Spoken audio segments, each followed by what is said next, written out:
Olá, sejam todos bem-vindos à aula 7 do curso de Física Moderna 1, do segundo semestre de 2020. O tema da aula de hoje é quantização na teoria de Schrödinger. Nós vimos nas aulas da antiga mecânica quântica que Niels Bohr fez um modelo para o átomo de hidrogênio adotando o postulado de de Broglie. Ele fez isso assumindo a quantização do momento angular e obteve um grande sucesso na explicação do espectro de emissão e de absorção atômicos. No finalzinho daquela aula, a gente viu as regras de quantização de Wilson Sommerfeld, que eram formas gerais de se aplicar condições de quantização nos problemas físicos, mas que ela só funcionava para sistemas periódicos. Isso era inclusive uma das críticas da antiga mecânica quântica. Essa é uma forma externa de se impor a quantização na teoria, né, porque ela não surge espontaneamente do modelo teórico, mas sim uma regra que você impõe no meio do caminho. Né? Você está fazendo a demonstração do modelo de Bohr e, num certo ponto, você impõe a quantização. Né? Essa era uma das críticas da antiga mecânica quântica, justamente porque no sistema geral você não consegue ter uma indicação de qual é a variável que você vai ter que aplicar a quantização. Você tem algumas que você possa ter alguma dica, né, a energia, momento angular, mas isso seria meio que dependente da experiência do físico elaborando o modelo. O que a gente precisa é que na moderna formulação da mecânica quântica, essa quantização ela apareça e não seja dependente de uma aplicação externa. Né?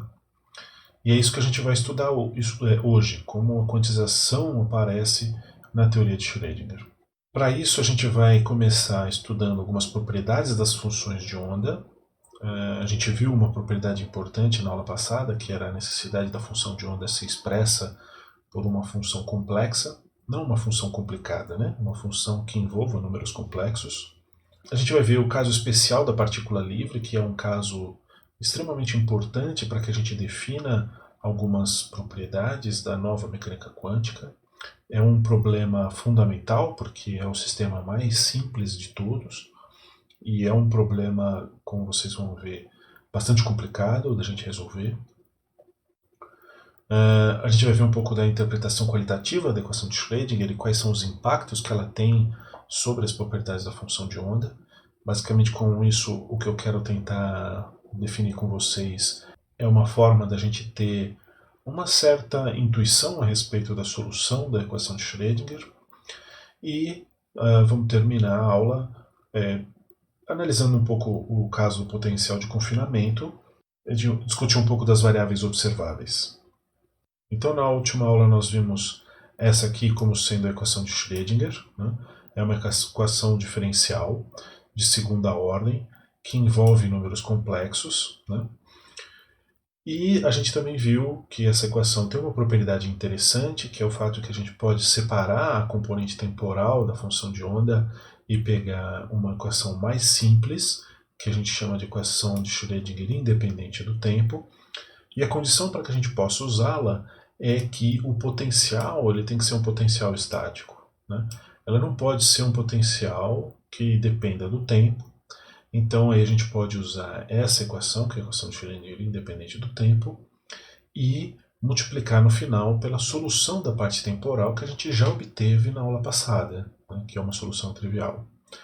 Então, a gente viu que uma das propriedades da função de onda que vem da equação de Schrödinger é que essa função, a função de onda ela tem que ser uma função complexa. Né? Então, ela tem que envolver o número imaginário. Agora, essa função ela também tem que cumprir uma série de propriedades e requisitos matemáticos, não só para ser solução da equação diferencial, mas para ela ser uma solução física, né?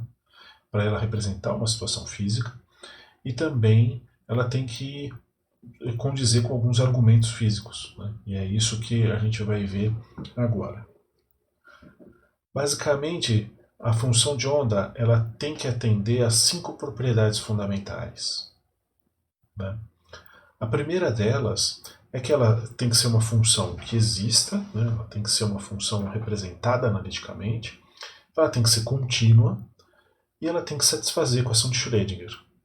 Então, para que uma função ela seja considerada uma candidata para a função de onda, ela tem que ser contínua e ser solução da equação de Schrödinger. Mas isso somente não basta. Ela tem que seguir também a propriedade número 2, que diz que a derivada dessa função de onda em relação à variável espacial, em relação a x, ela deve existir e ela tem que ser contínua, né? Isso também é uma propriedade muito importante e a gente vai explorar ela em diversos problemas até o final desse curso. A propriedade número 3, ela diz que tanto a função de onda quanto a sua derivada na variável espacial, elas devem ser finitas. Já a propriedade 4 diz que tanto a função quanto a sua derivada em relação à variável espacial devem ser unívocas. E aqui eu tenho alguns desenhos que representam o que essa função não pode ser para ser considerada uma função de onda. Então, por exemplo, uma função ela não pode ter um ponto cujo seu valor vá para o infinito, né? Então, ela tem que ser... esse aqui é um exemplo de uma função não finita. Então, nesse ponto x0, essa função f de x ela vai para infinito. Então, essa aqui não é uma possível candidata à função de onda. Uma função ser não unívoca significa que para um valor de x você tem dois valores de f de x. E ela ser não contínua significa que você tem essa descontinuidade em x0, por exemplo. Então aqui são 3 contra-exemplos de funções de onda. Mas aí tem a propriedade número 5, que é uma propriedade muito importante e que a gente vai explorar ela bastante hoje e ao longo desse e do próximo curso, né? Que é a seguinte: a função de onda psi de x de t, ela tem que tender a zero rapidamente o suficiente para quando o x vai para menos infinito ou mais infinito, de forma que a sua integral de normalização convirja. O que significa isso? Essa integral p de menos infinito até mais infinito de psi vezes psi estrela, ela tem que ser um número finito. Ela não pode divergir, ela não pode dar infinito, essa integral, né? Isso porque na aula passada, se vocês recordam, eu disse que essa integral está atrelada com uma probabilidade. E nesse caso, qual é a probabilidade dessa partícula ser encontrada no universo unidimensional, porque esse aqui é um problema unidimensional, em qualquer posição entre menos infinito e mais infinito. Filosoficamente, seria a mesma coisa que dizer que a partícula pode ser encontrada em qualquer lugar. Então essa probabilidade ela tem que ser 100%, ela tem que ser 1. Né? Então é muito importante que essa função ela tenda a zero para quando x tende a mais ou menos infinito, em conjunto com as outras propriedades, você consiga ter essa probabilidade finita. Então vamos ver como ficam essas propriedades se a gente pegar aquela função de onda que a gente viu na aula passada para a onda da partícula livre, né?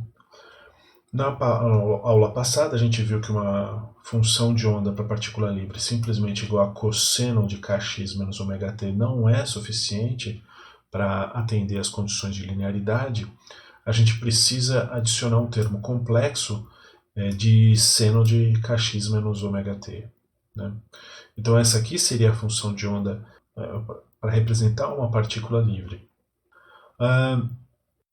Pela propriedade da equação de Schrödinger, uma constante vezes essa função também tem que ser solução da equação de Schrödinger, né? Uma solução mais geral, digamos assim, representar qualquer partícula livre, seria uma solução como essa daqui, que seria a soma de uma onda que se move para a direita com uma onda que se move para a esquerda. Né? Então, para representar um problema em específico, a gente tem que ver para que direção aponta a velocidade da partícula e assim escolher qual é o termo. Mas essa aqui seria a condição geral. Mas a gente pode simplesmente adotar que o número de onda, veja só, o número de onda é 1 sobre lambda. Lambda é o comprimento de onda. Então o número de onda deveria ser um número positivo. Mas se a gente adotar que o K ele pode ser negativo ou positivo a depender da direção de propagação da onda ou da velocidade da partícula, então a gente pode adotar que a solução da equação de Schrödinger para a partícula livre seria isso aqui. Né? A vezes e elevado a i, k vezes x menos ômega t. Então é exercício número 1 da lista 6 demonstrar que essa função é a solução da equação de Schrödinger.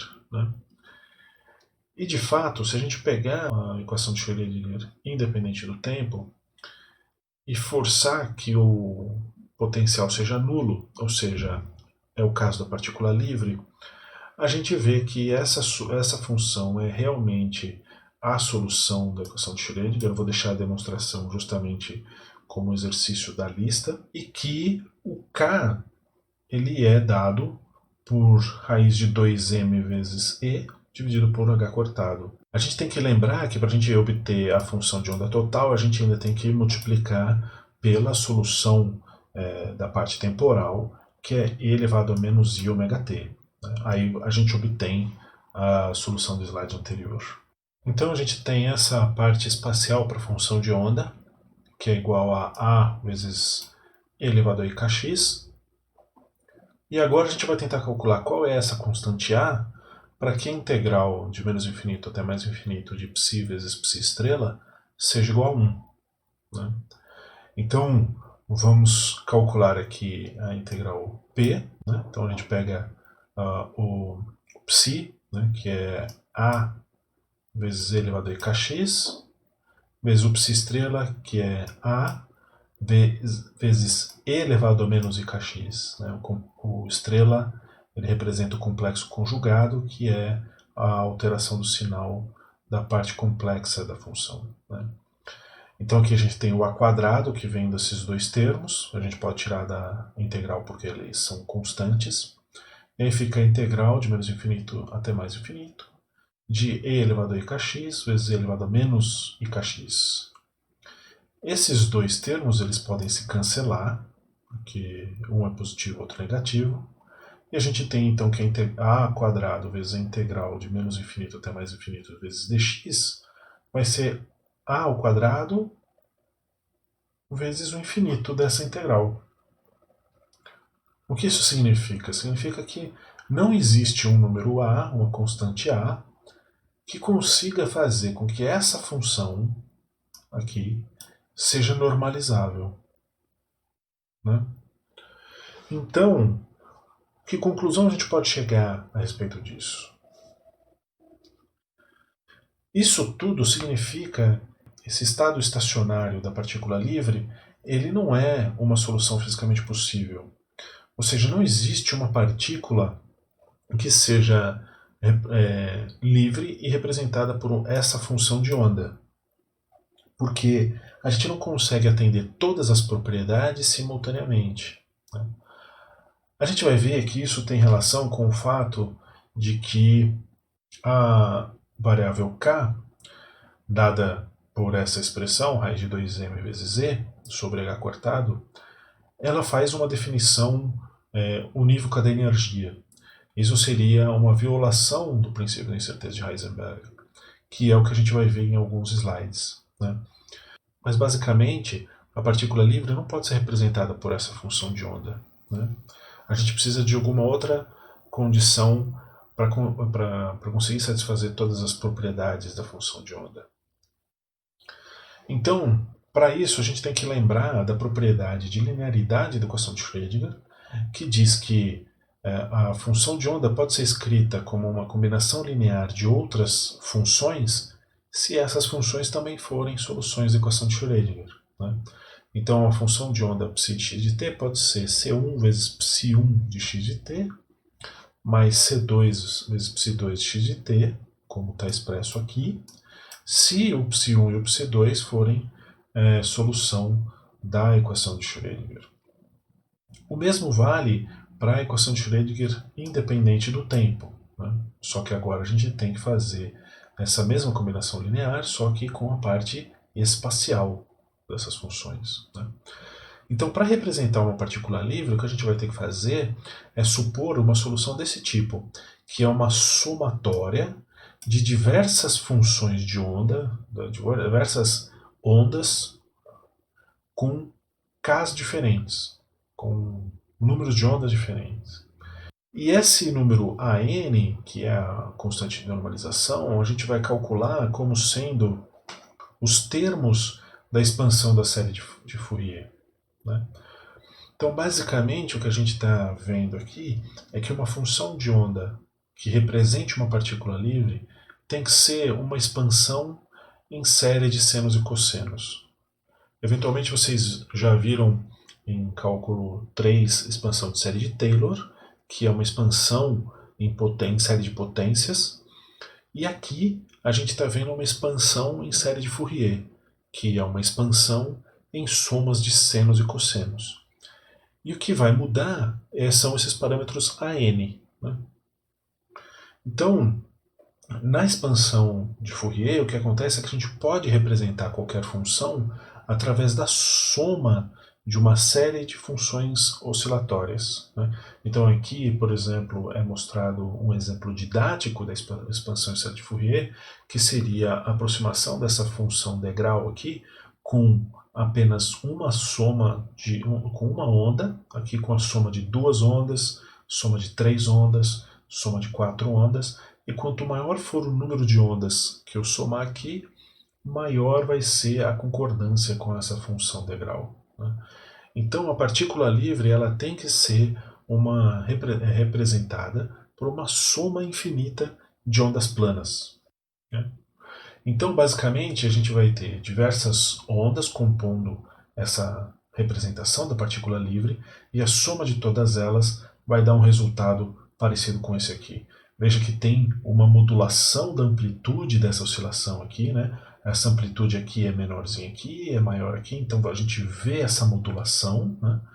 E você tem a oscilação mais rápida aqui, né?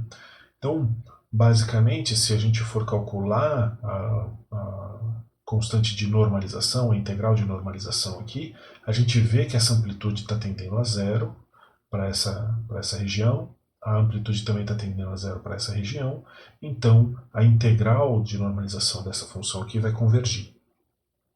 Mas aqui vai ter um outro conceito que eu preciso que vocês revisem com mais calma depois, que são os conceitos de velocidade de fase e o conceito de velocidade de grupo, né?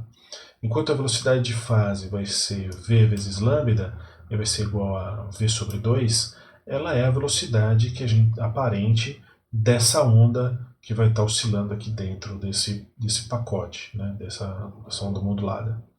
Já a velocidade de grupo vai ser a velocidade com que essa modulação macroscópica se propaga no espaço, aqui, né? Então, a velocidade de grupo é a representação da velocidade da partícula, enquanto a velocidade de fase seria a velocidade de propagação dessa onda microscópica aqui dentro. Então, para o caso especial da partícula livre, a gente tem que pensar que ela é uma combinação de diversas ondas, né, que devem ser solução da equação de Schrödinger, né?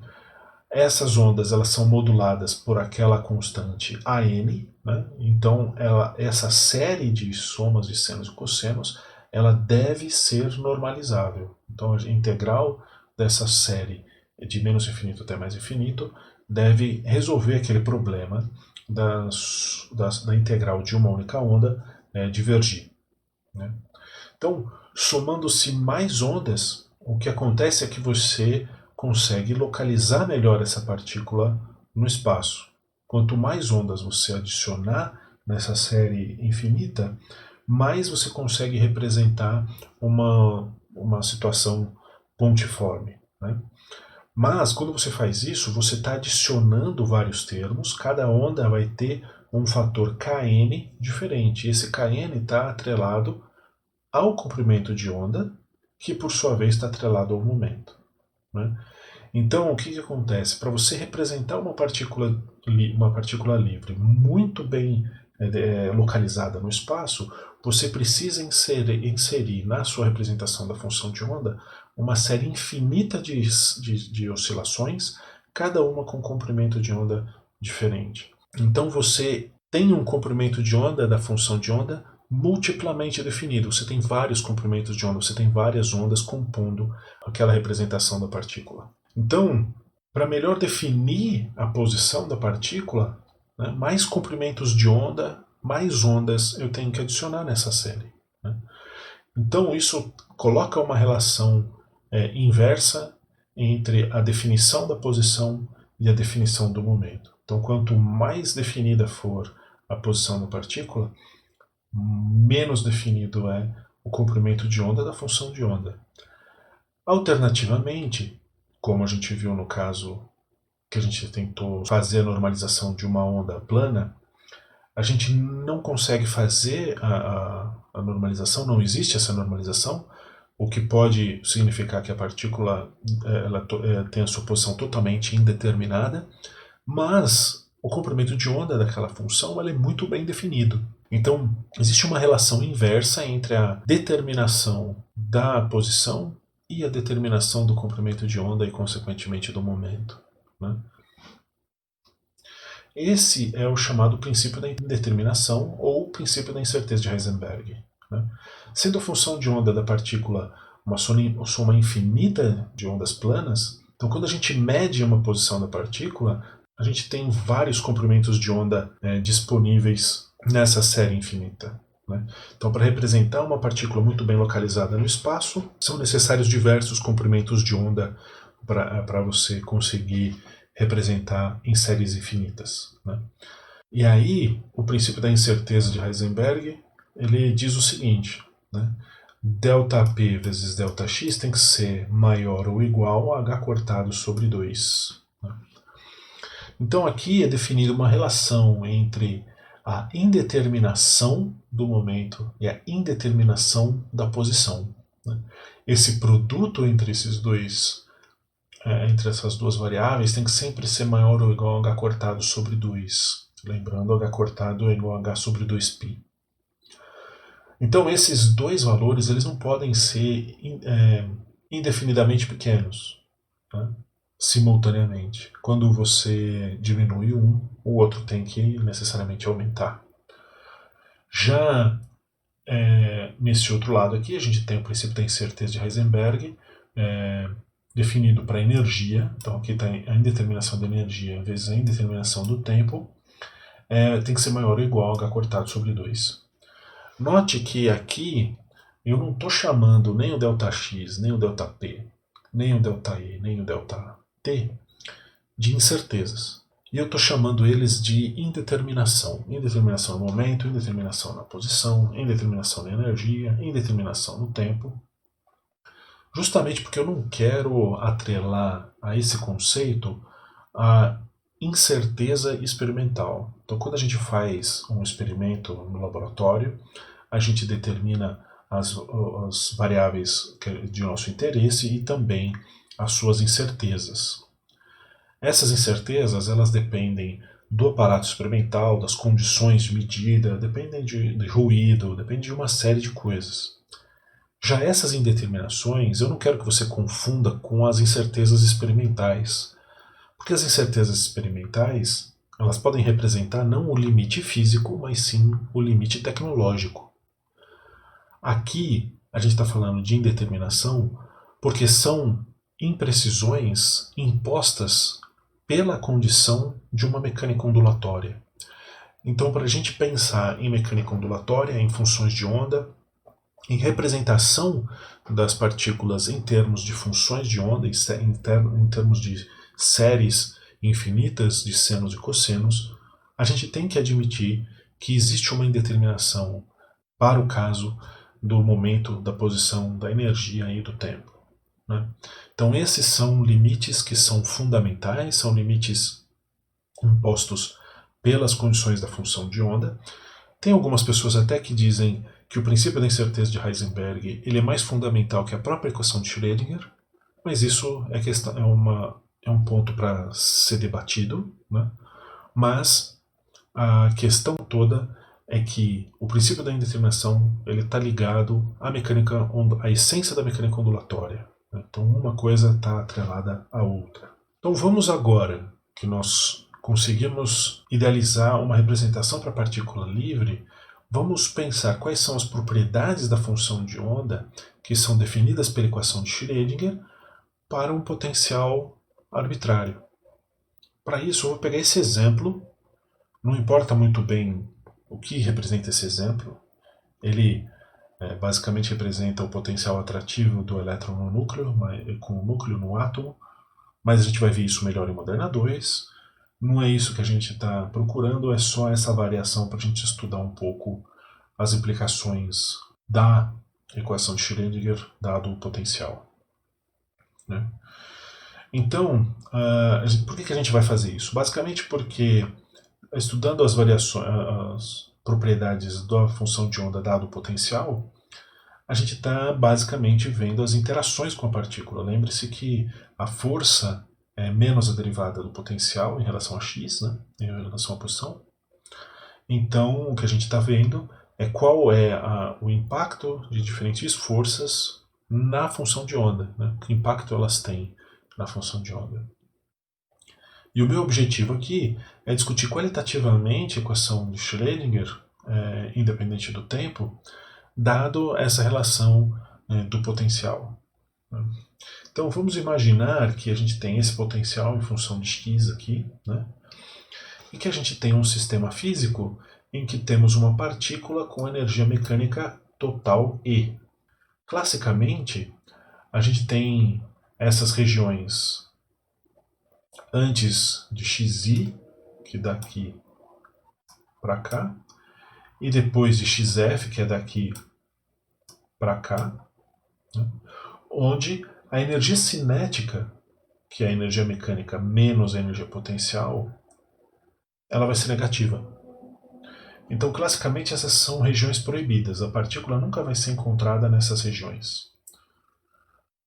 Agora, nesse range aqui no meio, a energia mecânica menos a energia potencial vai ser positiva. Então, é aqui que a partícula vai ficar confinada. Aqui a gente vai ter uma região de energia cinética máxima, aqui os extremos com energia cinética nula, que são os pontos de retorno. Então a partícula vai ficar oscilando aqui dentro. Né? Vamos olhar então a equação de Schrödinger independente do tempo. Então essa aqui é a equação de Schrödinger que apareceu alguns slides atrás. Ela tem esse sinal negativo aqui, que a gente pode tratá-lo melhor.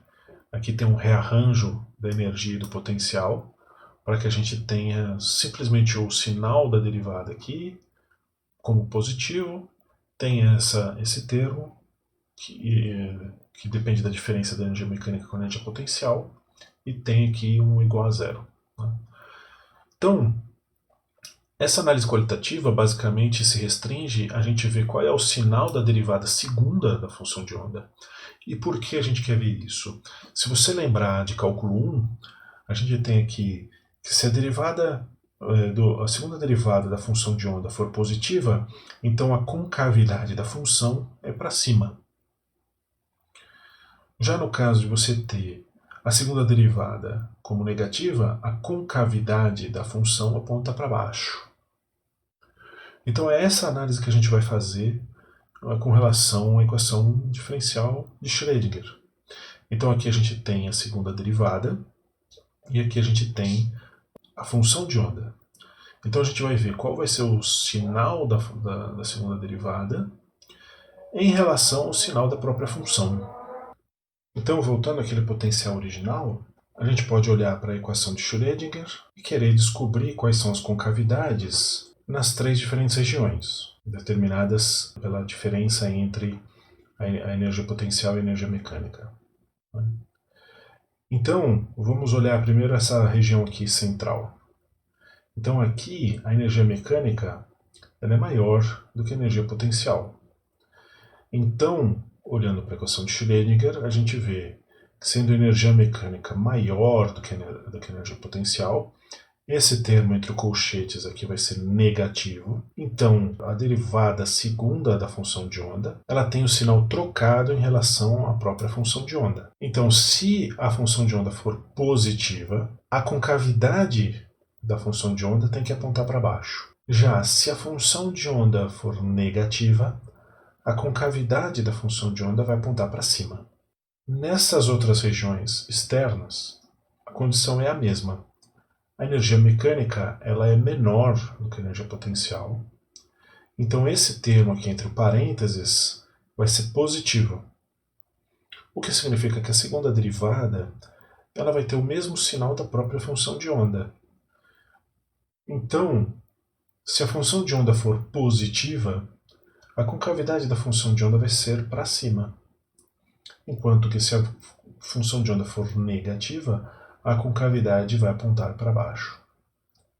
Essa região aqui é a mesma análise dessa região aqui, né?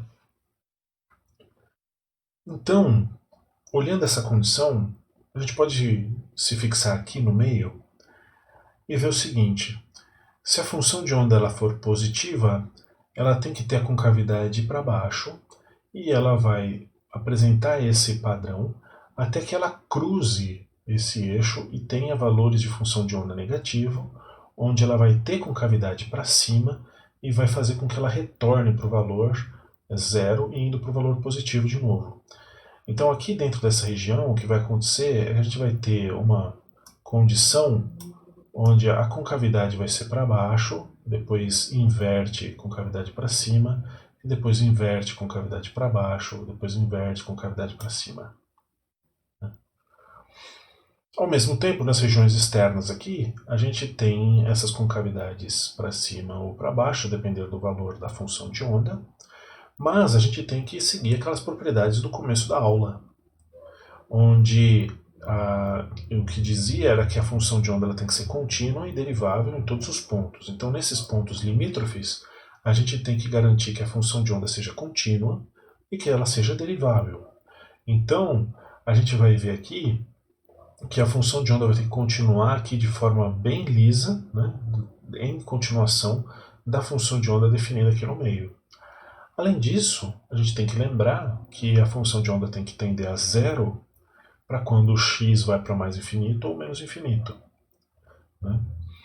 Então, o único jeito da gente atender todas aquelas propriedades e ainda assim ter concavidade dada por esse sinal seria se a gente tivesse uma função assintótica aqui. Alternativamente, nesse outro lado, para a gente ter uma concavidade aqui apontando para baixo e ainda assim respeitar as propriedades do começo da aula, a gente tem que ter uma função de onda assim, né? Então aqui, nessas duas regiões, a gente tem que ter soluções que a gente chama de assintóticas. E aqui no meio a gente tem que ter uma solução oscilatória, né?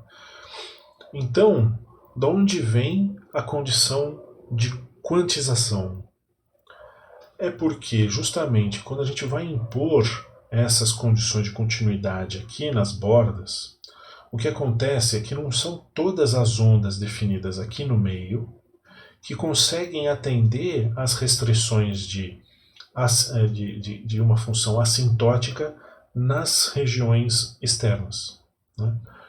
Então, a função ela tem que chegar aqui nessas suas bordas, essa função oscilatória tem que chegar aqui nas suas bordas e ter as condições de valor e derivada que façam com que seja possível se ter uma solução assintótica para as regiões alternadas. Então, o que a gente acaba tendo é essa condição aqui. Então, você tem uma solução oscilatória aqui, nessa região, que seria representada, que estaria representando essa região aqui no meio, mas na região externa você poderia ter várias funções que representam a função de onda, mas você tem aquela restrição que é muito importante, de que a função de onda tem que tender a zero para quando x vai para infinito. Então somente essa função 3 seria aceitável, enquanto as funções 1 e 2 não seriam. Isso produz uma seletividade em quais são as funções que podem ser admitidas nessa região oscilatória muito importante. Vão ter comprimentos de onda aqui dentro que vão ser possíveis e outros não.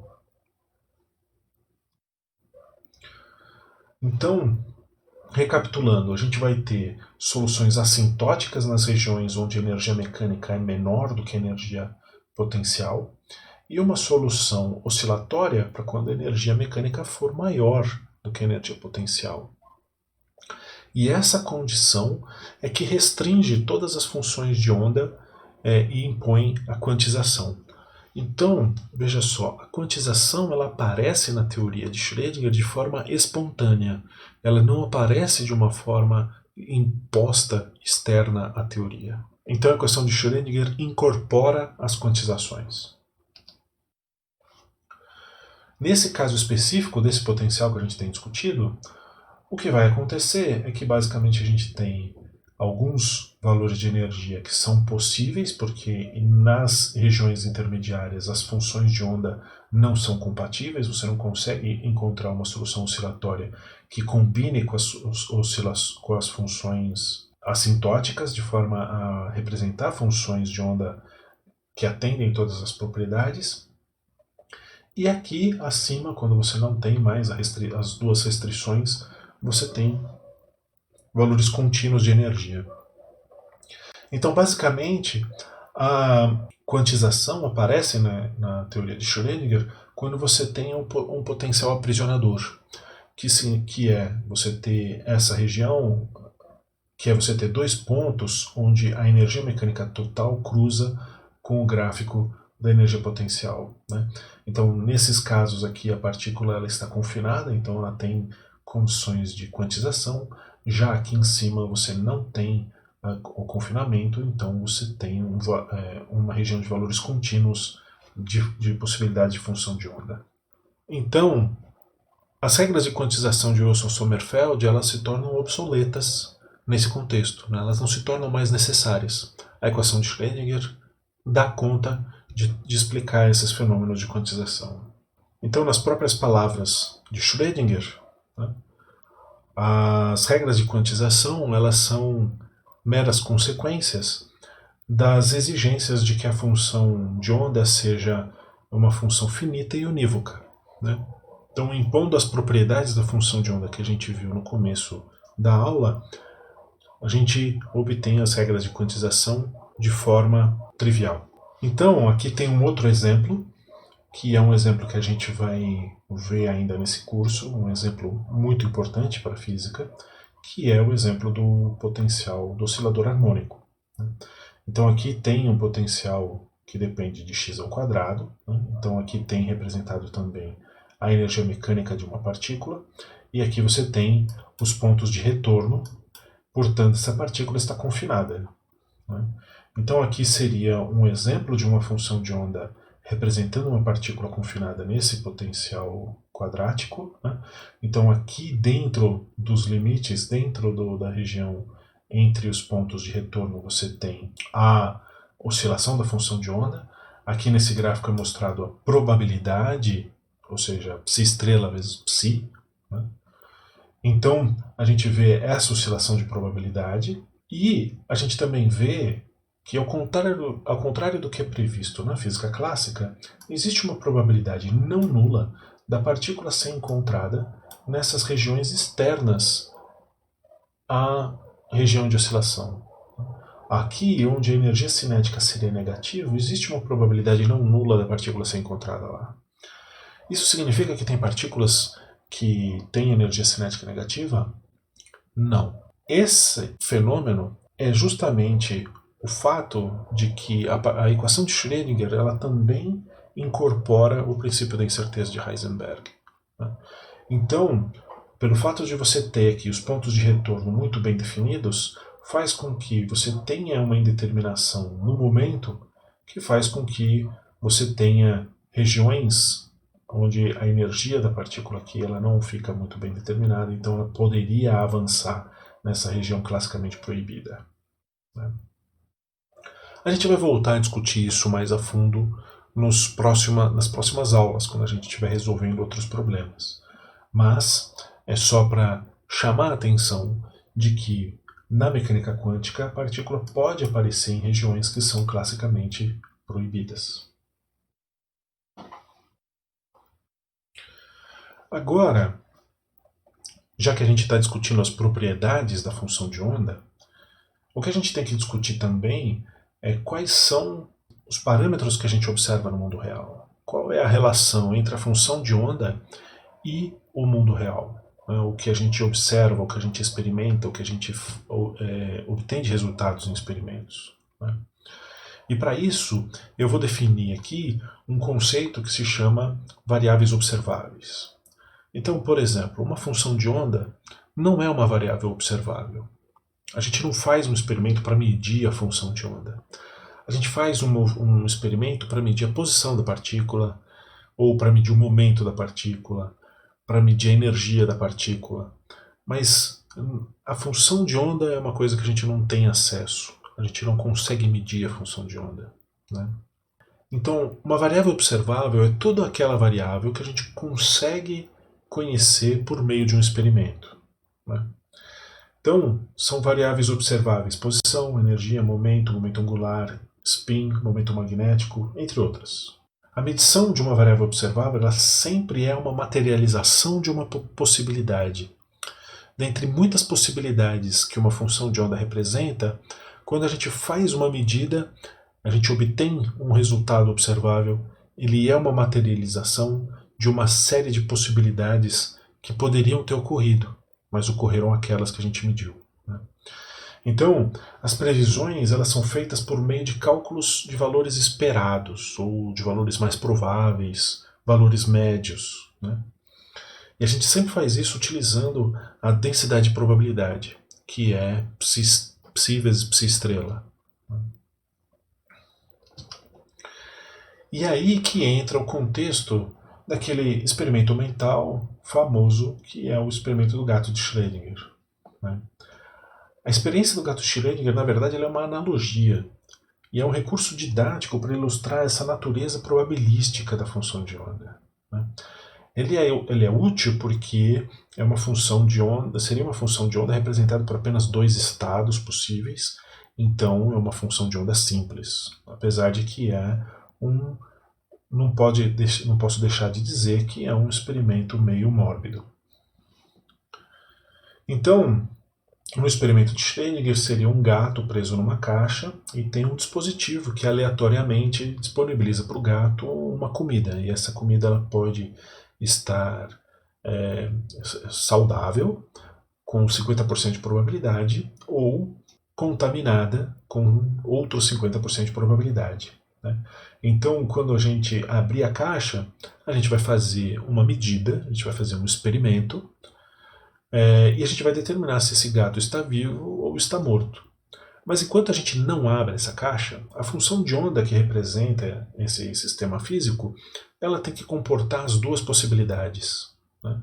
Então ela tem que ser uma combinação linear de duas funções de onda, que devem ser soluções da equação de Schrödinger, e tem aqui as suas constantes de normalização, de forma que quando a gente calcular a probabilidade de encontrar o gato vivo ou morto, a gente tenha 100% de chance de encontrar o gato, seja vivo ou morto. Né? Acontece que quando a gente realiza esse experimento, a gente diz que ocorre o colapso da função de onda. Então, a função de onda que é composta por uma combinação linear de outras funções de onda, quando a gente faz uma medida, a gente obtém um estado. E essa é o que a gente chama, né, a gente dá a terminologia de colapso da função de onda. Então esse experimento é um experimento bastante famoso, é um experimento mental, obviamente, né? É uma alegoria, um recurso didático. Ele teve um caráter viral justamente porque ele engloba esse conceito de que a função de onda tem que preservar todas as possibilidades de ocorrência do experimento. Né? Todas as possibilidades devem estar representadas na função de onda até o caso de você fazer um experimento e observar um resultado. Então, nesse caso específico, a observável seria o gato estar vivo ou estar morto. Mas antes de você realizar esse experimento, a função de onda representa os dois estados, o gato vivo e morto, né? Daí vem a curiosidade toda que envolve esse experimento do gato de Schrödinger, de uma representação de um estado de gato vivo e morto. Mas o que isso está querendo dizer, na verdade, é que a função de onda está englobando os dois estados possíveis. Então, quando a gente faz uma medida de momento, uma medida de energia, uma medida de posição, é justamente um cálculo de valor esperado de uma infinidade de possibilidades que podem ocorrer, né? Então, a posição da partícula pode ter uma infinidade de soluções, mas o que a gente vai calcular é um valor esperado, é um valor médio. A mesma coisa acontece para o momento e para a energia. E quando a gente vai calcular valores médios em física ou em estatística, o que a gente faz é sempre uma integral de menos infinito até mais infinito da variável que a gente quer, calcular o valor esperado, vezes a densidade de probabilidade, vezes dx. No nosso caso, a densidade de probabilidade vai ser calculada como psi estrela vezes psi, né? E lembrando que a integral de menos infinito até mais infinito de psi estrela vezes psi é igual a 1. Nesses casos específicos da mecânica quântica, eu vou definir essa integral de valores esperados dessa forma: psi estrela vezes p vezes psi. Ou então psi estrela vezes e vezes psi. Ou ainda psi estrela vezes L vezes psi. Basicamente, aqui a gente teria a tendência de colocar a variável que a gente quer calcular, a variável média, antes da densidade de probabilidade, mas aqui eu estou colocando no meio. E já vai ficar claro daqui a pouco por que eu estou fazendo isso. Então, algumas variáveis, como por exemplo o momento, a energia, a função de onda pode não ser uma solução explícita dessas variáveis, né?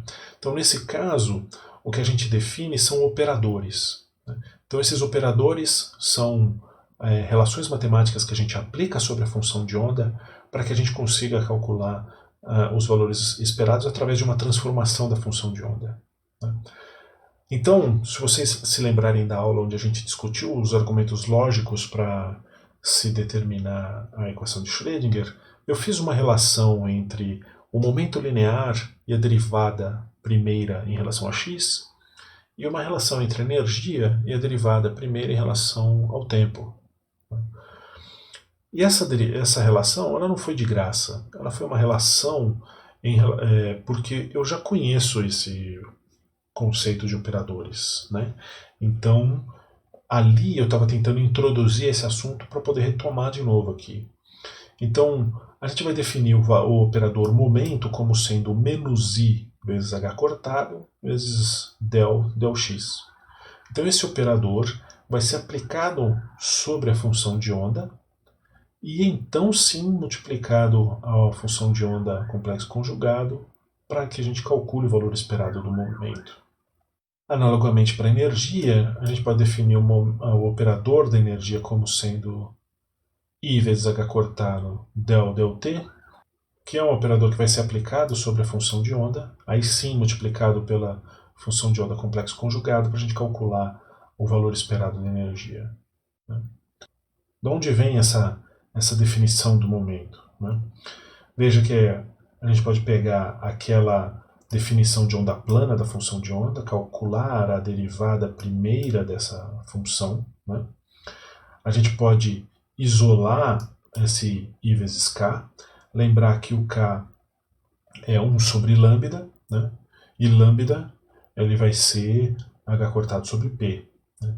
Então a gente pode substituir o valor de K e encontrar uma relação entre psi e a sua derivada, e a gente pode isolar esse termo P vezes a função de onda e obter o operador que deve ser aplicado sobre a função de onda, que é menos IH cortado del(x), como está ilustrado aqui.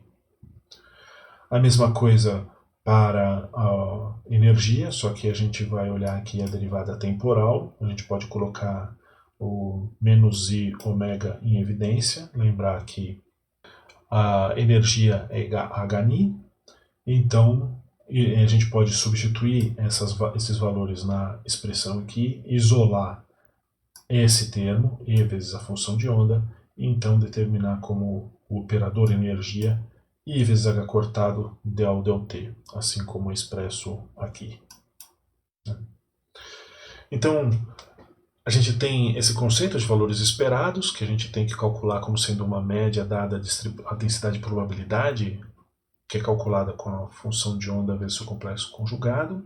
E aqui a gente lembra daqueles argumentos para chegar à equação de Schrödinger, né, onde a gente atribui esse primeiro termo à energia cinética, esse segundo termo à energia mecânica. Né, lembra daquela relação da conservação da energia, e termo a termo a gente pode também atribuir os valores dos operadores aqui. Na mecânica quântica existem diversos operadores. Conforme vocês forem avançando no curso ou forem para cursos mais avançados da pós-graduação, vocês vão conhecer cada vez mais operadores. Né? Aqui temos apenas alguns exemplos que são mais perto aqui do nosso nível de Física Moderna 1. São os operadores momento na direção x, y e z. Tem o operador tridimensional, que é dado por um cálculo de gradiente. Tem o operador da energia total, esse a gente viu no slide anterior. Mas tem também o operador da energia cinética e o operador hamiltoniano.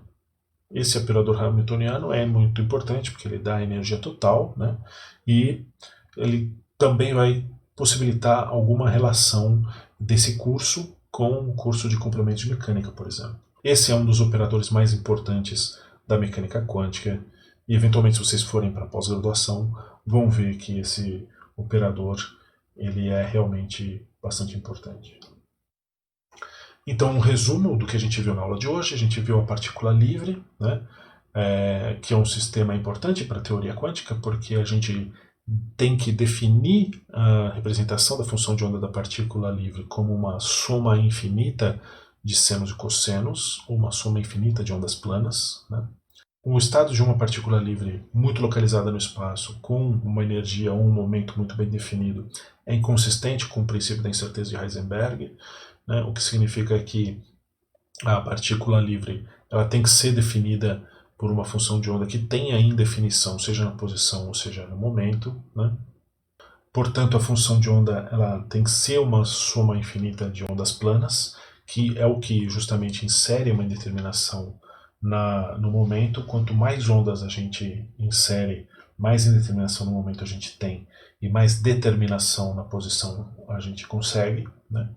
Então, uma restrição de localidade da partícula significa falta de restrição na definição do momento. A equação de Schrödinger, a gente viu que ela permite uma interpretação qualitativa dos problemas, e ela vai ser meio que um guia para quando a gente for resolver os problemas a partir da aula que vem. E basicamente o que ela define é a relação de sinal entre a segunda derivada da função de onda com a própria função de onda. A gente viu os potenciais de confinamento implicam em quantização. Né? Então, quando a gente tem uma partícula confinada, ou seja, dois pontos de retorno, né? Dois pontos onde a diferença entre energia mecânica total e energia potencial seja nulo, isso implica numa quantização, justamente porque você tem que impor restrições na função de onda em relação à continuidade. E isso é justamente o que leva a você ter a quantização de uma forma tão espontânea no modelo de Schrödinger. Né? A quantização, a gente viu, é uma necessidade da definição da continuidade da função de onda, e isso é extremamente bonito de se ver na mecânica quântica. É uma teoria bastante consistente por causa disso, né? Uma consequência muito importante da equação de Schrödinger. E, por conta disso, as regras de Wilson-Sommerfeld para quantização elas não são mais necessárias, porque esse conceito de quantização já está embutido na equação de Schrödinger e nas propriedades da função de onda. Né? Então, é aqui que a gente chega no final dessa aula.